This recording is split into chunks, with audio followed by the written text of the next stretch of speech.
are Locked On Cowboys, your daily Dallas Cowboys podcast. Part of the Locked On Podcast Network, your team every day. Locked on Cowboys. Locked on Cowboys. Welcome back. It is a crossover edition of the Locked On Cowboys and Locked On 49ers podcast. We want to thank you guys for tuning in. I am Marcus Mosher. I'm joined as always by Landon McCool. And today we've got the absolutely fantastic Eric Crocker and Brian Peacock. Guys, how you doing today? Good, man. Fantastic. Hey, real quick, for I this want to one. let y'all know I was with my big brother. He's a diehard Dallas Cowboy fan, and we were listening to your show. And man, that beat in his SUV, that intro, man, it was like knocking, man. What is that remix? Is that It you bumps. guys? I've not bumps. heard anything like that on any of the It intros. bumps. That wasn't an option when we got ours before. Yeah, So it's because I made it. For all the Cowboys faithful out there. I made it. okay. Well, you made my brother happy. You made him I'm proud. glad. I'm glad somebody likes it because I wasn't sure. I know Mosher mocks me for it constantly.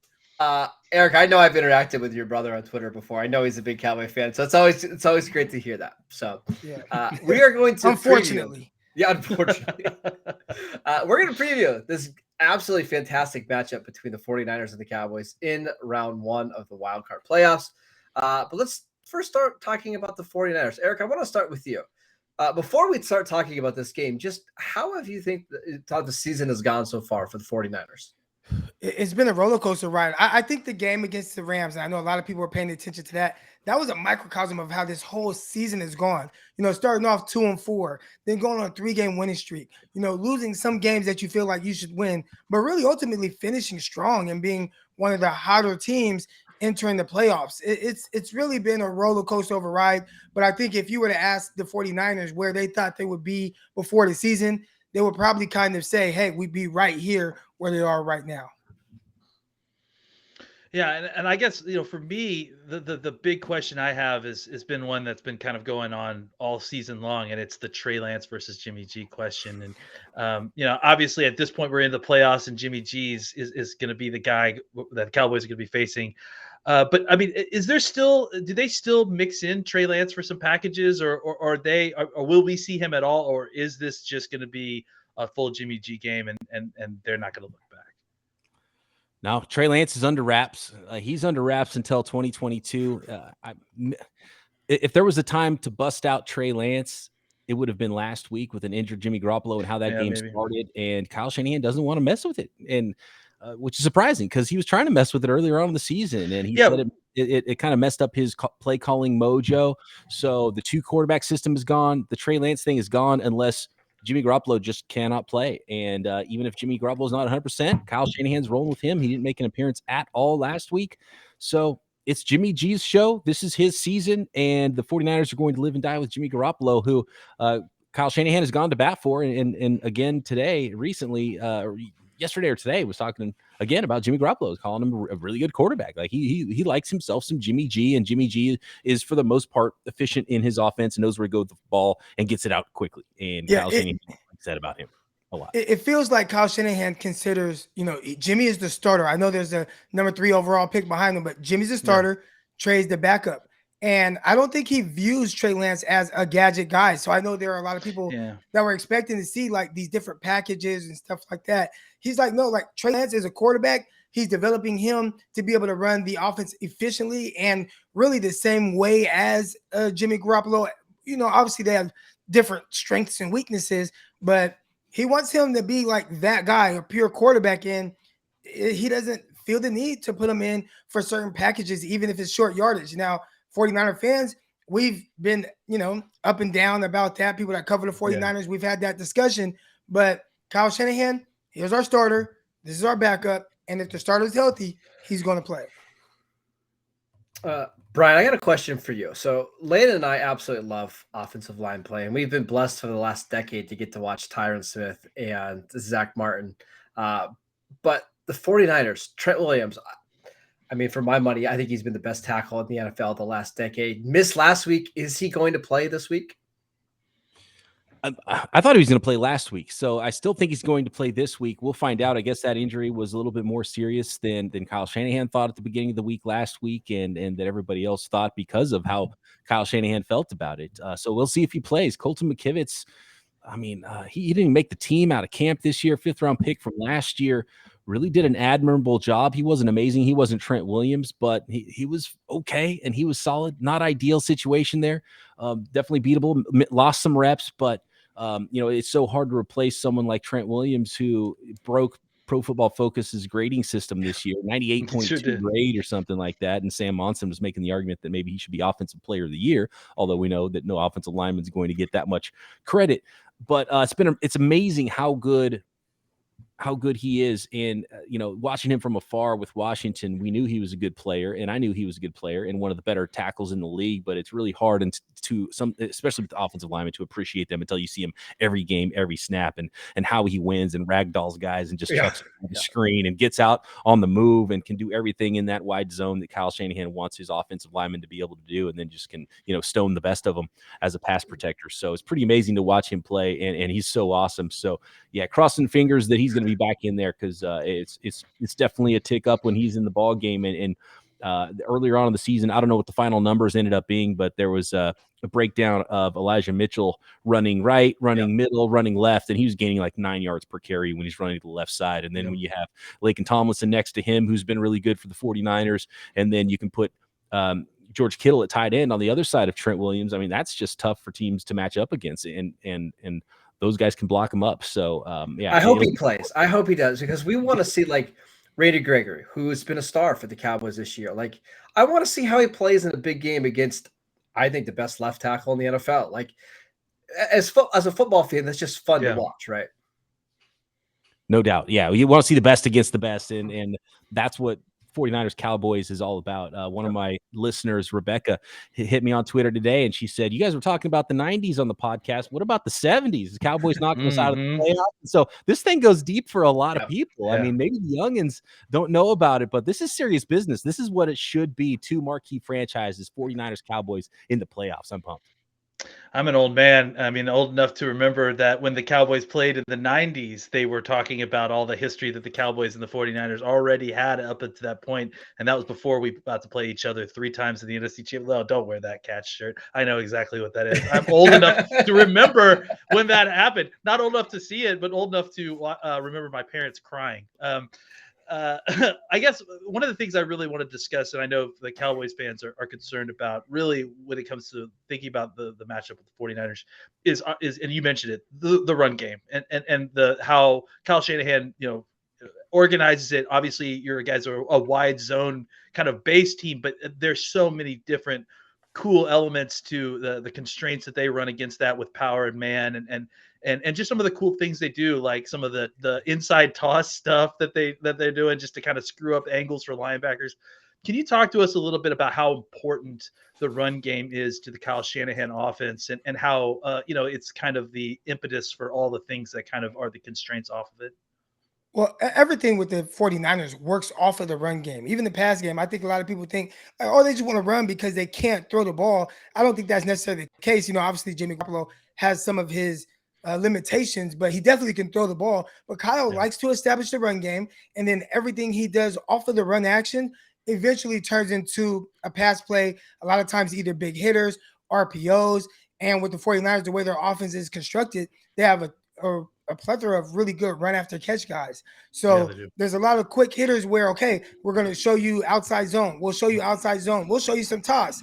And then we're going to show outside zone again, pull up and throw a slant to Deebo Samuel. And let's see if he can break a tackle and how far he can run. Or let's get the ball to George Kittle in space on a big crossing route. Or like we saw, Trey Lance do, and we've seen Jimmy do this as well, those big boot play actions, and you get a corner post by a guy downfield. We've seen Kittle do it. We've seen Deebo do it, and that ends up being a touchdown. So a lot of it, the identity of the 49ers starts with the run game. And, it talked about Trent Williams and his grades. Well, his run blocking grade was like the best ever. It was so high, and the 49ers are definitely going to need that this Sunday.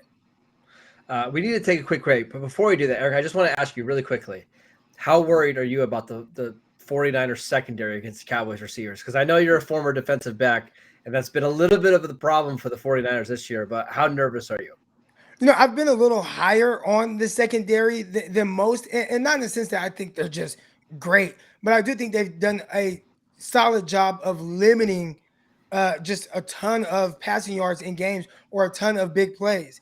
You look at on the outside, and they definitely have a rookie, Ambry Thomas, and we know, he can kind of be a liability, especially at the catch point. And teams have had some plays in success against the 49ers secondary, but I think the 49ers have done a good job of limiting it. You look on paper, they have the number 6 team against the pass. Now, again, their DVOA against the pass isn't as great. So teams have been able to be somewhat efficient, but it feels like they do more of a bend but don't break type thing. If they come out and are worried about the Cowboys receivers being able to win on the outside, they might do more of what they did against the Cincinnati Bengals, where they played a ton of too high. They played a lot more cover 2 to kind of bracket the guys and kind of limit those big play shots. So in theory, on paper, yes, you are extremely worried about the Cowboys' weapons and what they have in the passing game. But the results so far of what the 49ers have done, that hasn't been the thing to like hurt them or kill them in games. It will most likely come down to the play of Jimmy Garoppolo. So we're going to flip this around, and Eric and Brian are going to ask us questions about the Dallas Cowboys, the 12-5 Dallas Cowboys, NFC East champion Dallas Cowboys. But before we do that, I want to tell you guys about online gambling. Online.gambling.com is a website dedicated to giving bettors the edge. Throughout the NFL playoffs, they're providing you with the best tips, news, and more to make your bets smarter than ever. If you're planning on placing a bet during the playoffs, make sure you head to onlinegambling.com before you do. Onlinegambling.com gives bettors the edge by providing the best and most trusted experience online all day, every day. That includes their OG tips section, where you'll find their own Super Bowl picks, as well as the inside track on how to beat the odds throughout the NFL playoffs. Onlinegambling.com provides the best and most trusted experience every single day, inspiring every bettor in the world to beat the odds. Make sure you visit onlinegambling.com/NFL for the latest betting news, tips, and odds to give you that edge throughout the playoffs. Remember, onlinegambling.com/NFL to make the most of this year's playoffs. I just want to say that since week 8, the 49ers have the best record in the NFC at 8-3. That is better than the 7-4 record that the Dallas Cowboys have. But that's what an arbitrary cutoff there, Brian. That's it's a purposeful cutoff. It's it's right after 5 straight by the Cowboys. But that ties into my first question here with the Cowboys, because they were a juggernaut to start the year, and a lot of offense, maybe a little less defense. Then later on in the season, it was sort of the defense that came back and was leading this team. And we saw, a rookie just like, I had no idea what Micah Parsons was going to be. I was like, a super athletic off-ball linebacker. Okay, they can maybe do some other things, but he's a flat-out edge. He's too valuable there. So now you have like this dynamic edge presence in Micah Parsons, and I think that was one of the catalysts. Diggs picking balls off left and right, but giving up touchdowns left and right. And then, so it was like the defense took over. Now it was like, oh, maybe the Cowboys are the one team you don't want to be playing. And I was asked that question a lot with the 49ers leading up to the playoffs. Which team do you guys want to play in the NFC playoffs? And I said, you don't want to pick, Aaron Rodgers. You don't want to pick Tom Brady, the GOAT, right? But, the Buccaneers kind of limping in, and I know the 49ers can beat the Rams, which they just did. So maybe I'd pick them. It's like maybe the Cowboys, especially after I think it was the Washington game, maybe, where it's like, okay, the offense is playing great, the defense is playing great. Oh no, maybe this is the team that's the most well-balanced in the NFL. Special teams too, and then maybe hiccuped a little bit at the end of the season. So I'm just trying to figure out where this team is. Are they amazing? Are they bad? Or is it just maddening because you don't know which unit's going to show up week to week? You would be both. I mean, we're all trying to figure it out. I think, I think you kind of nailed it on the head. It's been kind of a week to week thing.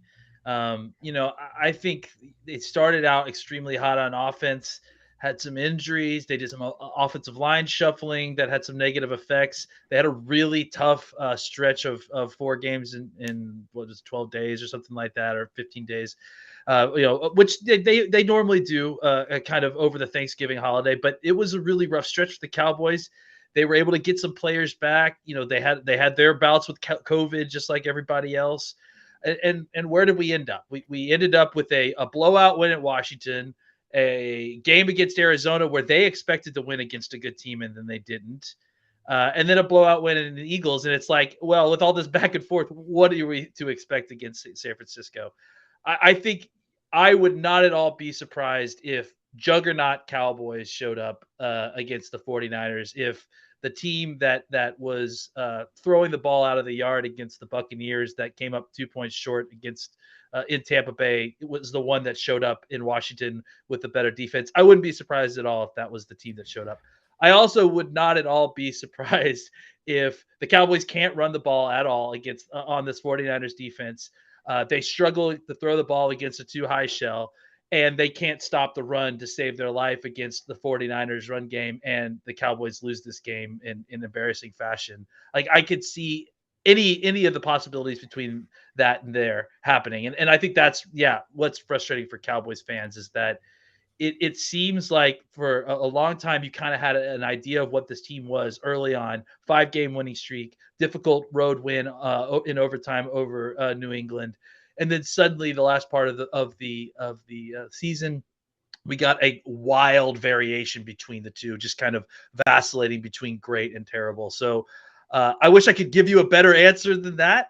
But I think that the truth of the matter is that the Cowboys fans themselves are waiting for a better answer because they don't really know, how much was just disjointed offense, how much was them, keeping things back. I think Cowboys fans are excited to see exactly which team shows up on Saturday or Sunday, rather. So I have a question, for Marcus or, Landon, whoever wants to answer it. Following my Twitter timeline, you have a lot of 49er fans that are looking for any reason to kind of discredit the Dallas Cowboys for the success that they've had this season. And they have pointed out a few interesting stats, right? The Cowboys against non-divisional playoff teams are 1-3, I believe. So the one win coming against the New England Patriots, but losing against the other opponents. And then their numbers, as far as their points, Cowboys have the highest scoring offense in the league, high powered, but their points per game drastically go down when they're not playing against NFC East opponents. Why do you guys think the reason is for that? Number one, the NFC East sucks, and we put up a lot of points on that. Yeah. So it's a big drop off, right? I mean, that's it.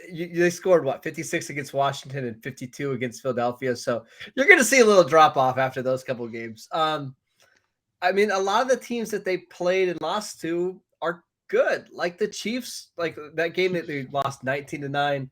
The offense just didn't play that well in that game. CeeDee Lamb got hurt, right before halftime, and they just had a bad game. I don't think playoff teams are their kryptonite or anything like that. It's a fairly small sample size, and we have seen them play good against a few playoff teams, right? Like Philadelphia, obviously, New England. They went to Foxborough and beat them there. It's just kind of the NFL.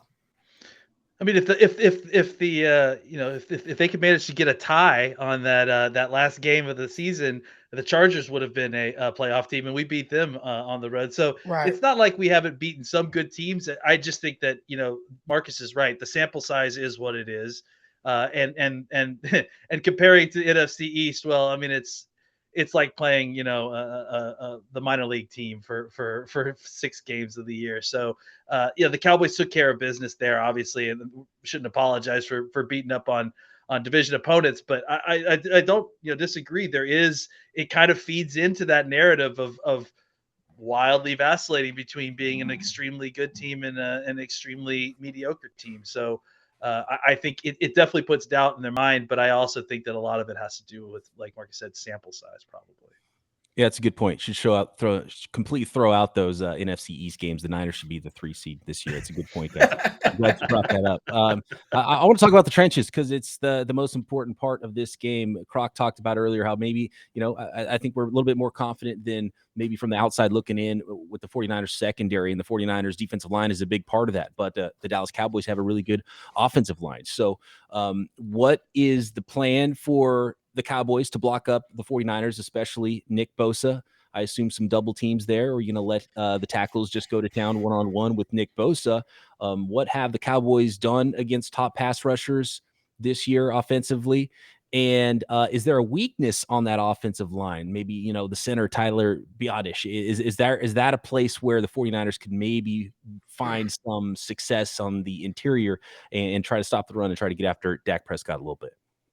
I can go ahead and answer this one. The weakness for this offensive line is somehow they're like magnets to penalty flags. I don't know how it happens, but this offensive line has more penalty calls on them than any other offensive line in the NFL.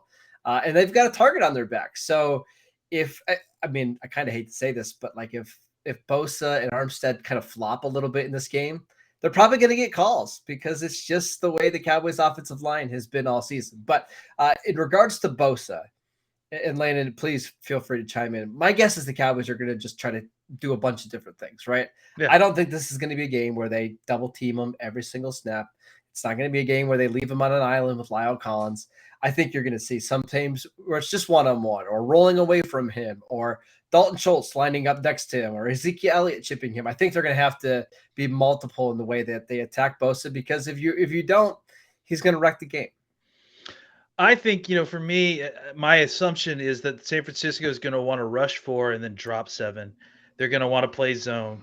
So I would assume that what the Cowboys would probably want to counter with is a lot of 12 personnel. They got Jarwin back. They're missing Gallup already, and using a bunch of condensed formations to spread out and throw from run formations, because I think that that's the best way to keep the defense guessing as to what the play call is, but also to exploit the weakness that we see in the San Francisco side, which is the defensive backfield. I think the reason you say that is because the front seven is so ridiculously good.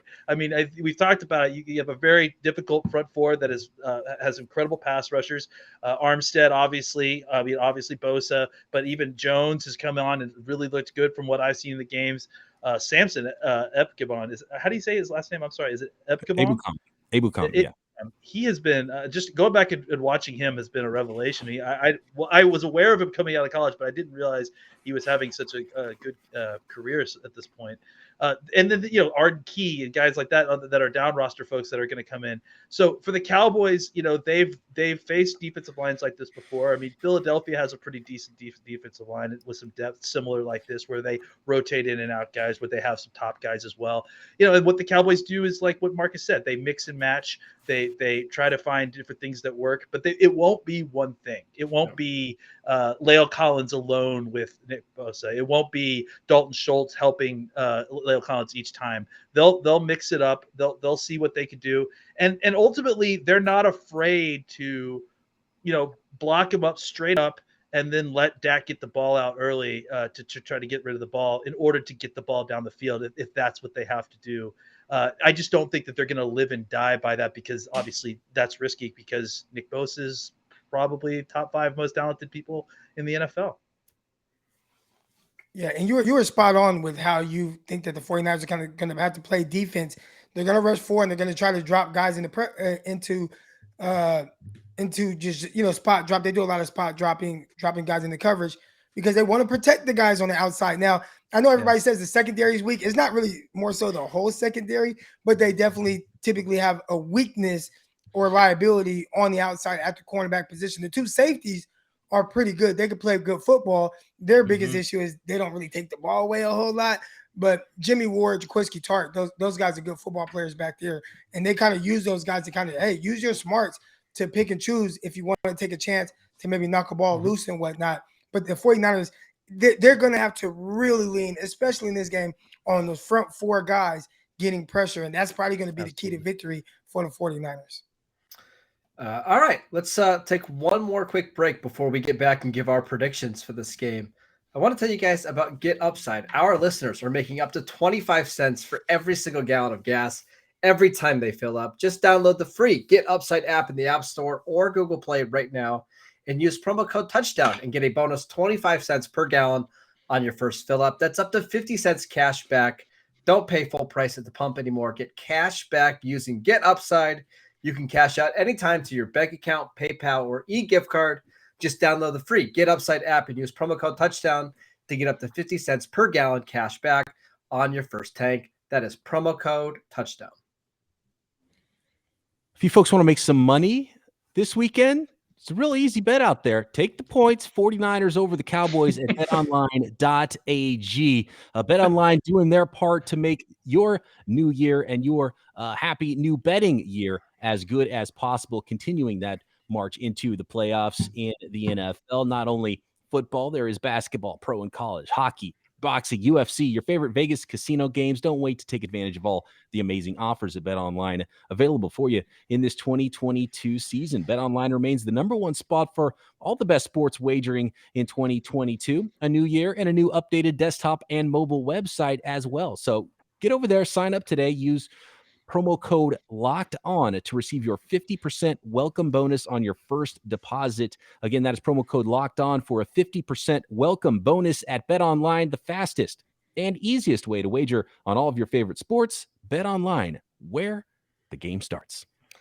I would say we will start with Brian about his prediction for the game, but I think we got a good idea after that ad read. So let's start with Eric. Eric, how do you see this game playing out?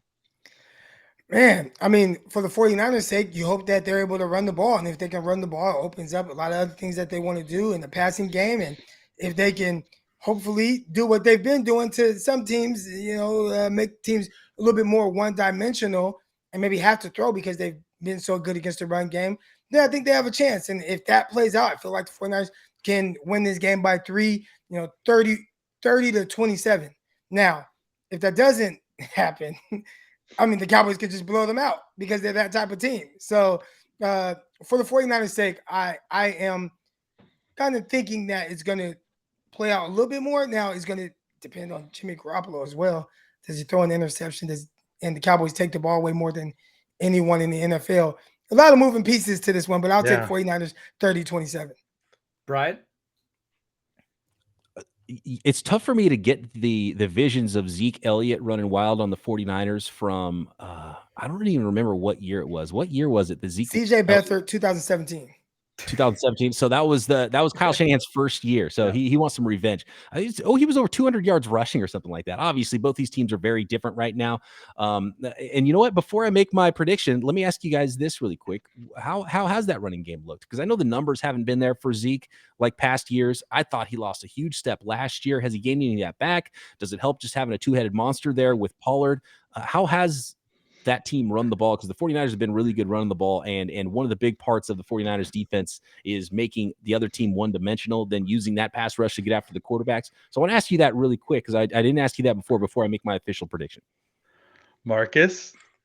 Who's running the ball for the Cowboys? Because that's my answer, right? Like, if it's Ezekiel Elliott and he's running between the tackles, you're not going to have to worry about the Cowboys blowing you out that way. If it's Tony Pollard, a little bit more inconsistent, but he's the game breaker. And it seems like all the coaches around the league are more terrified of Tony Pollard. And if the Cowboys lean into giving him more work, kind of like they did last year against San Francisco, I think they can run the ball well. But if it's a 16 carry game for Ezekiel Elliott, I think the 49ers are going to be just fine. Well, real quick, Zeke's mom, she was on a Twitter space Tuesday night and said that Ezekiel Elliott is not 100%. And that he's a little bit better than he was earlier in the season, but there's something going on with his knee. I'm like, wow, thank you for sharing that information. He's actually kind of almost recovered from that at this point. Like that's been a thing that's happened early in the season. He wore a 2 knee months brace. now. And he's actually been playing better football since then. Like he's actually on an incline as opposed to a decline at this point from the knee injury. But I think Marcus is still right. Like I think likely what you're going to see is a 50-50 split of Pollard and Zeke. And when they do that and when they execute it well, the run game works pretty well. So keeping that in mind, Brian, what do you come up with? That means that I've got the Niners by 1 in this one. I think this is going to be fun. I think it's going to come down to the last possession. I think it's only fitting for both these teams. That's the way it's going to happen. And that's just the way every 49ers game feels like. I just kind of flip a coin. Is it going to be bad Jimmy? Super efficient Jimmy's going to throw some picks. Are the picks going to not end up mattering because he comes back and toughs it out? So we'll see about the thumb. We'll see which Jimmy shows up in this one. I don't think they can get behind like they did against the Rams last week. But I think this is going to be a really good game. It's going to be a close one. I am going to say, I'm going to say 31-30 49ers. So, yeah, Easy money. Go take that money. Landon? I mean, somebody's got to pick the front runner. So I'm going to pick Dallas. I think that, I listen, styles make fights, and this is going to be an incredible one. And honestly, this is definitely one of the teams that, I mean, you were talking earlier who you would not want to play. 49ers are a hot team. They play a style of football that's difficult to beat in the playoffs. They have one of the best coaches in all of football, one of the smartest minds in all of football. I just think that at the end of the day, for me, the deficit between the quarterbacks is large enough that I'm going to trust Dak to win the game at the end of the game over Jimmy. And I just think that if the Cowboys can't stop the run, they're going to have a long night. And I think it's going to be about how well someone like Parsons is playing, how well he's able to kind of be a run game racer. And if he's able to do that, or at least slow down San Francisco on first and second downs, get him into long third down situations, put the ball in Jimmy's hands versus Kyle's very unique run game mind and all of the different variations and problems that he can create because of that in both the run and the pass game. I think the Cowboys can control this game. And I think that they can put their foot down on the gas and just keep scoring. I think that's where the Rams screwed up. They got comfortable. They played right into San Francisco's hands, and they were able to get back control of this game. They lost control of the game to San Francisco. I think if the Cowboys need to win, they got to score early. They got to make San Francisco one-dimensional as quickly as possible, and then just keep scoring and don't stop until the game's over. So I still think it's going to be a very close game. I mean, I think 3 points, the line is probably close, is right. I will say 34-31 Cowboys.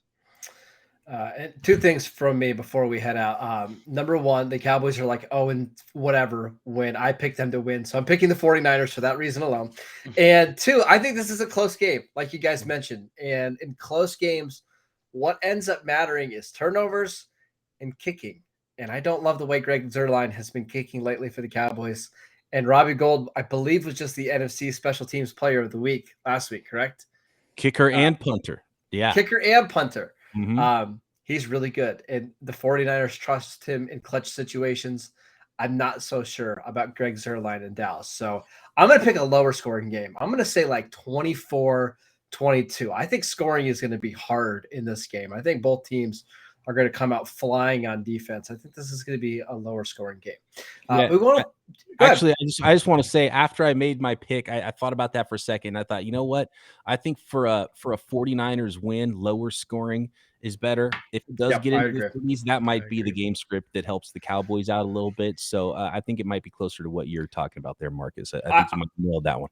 I think the Cowboys would love to make this game a shootout, right? I think they would love to have it Dak versus Jimmy Garoppolo. And if the 49ers can kind of prevent that, I think they will win. We want to thank you guys for listening to this crossover edition of the Locked On Cowboys and Locked On 49ers podcast. You can follow Eric on Twitter at Eric_Crocker. You can follow Brian at BD Peacock.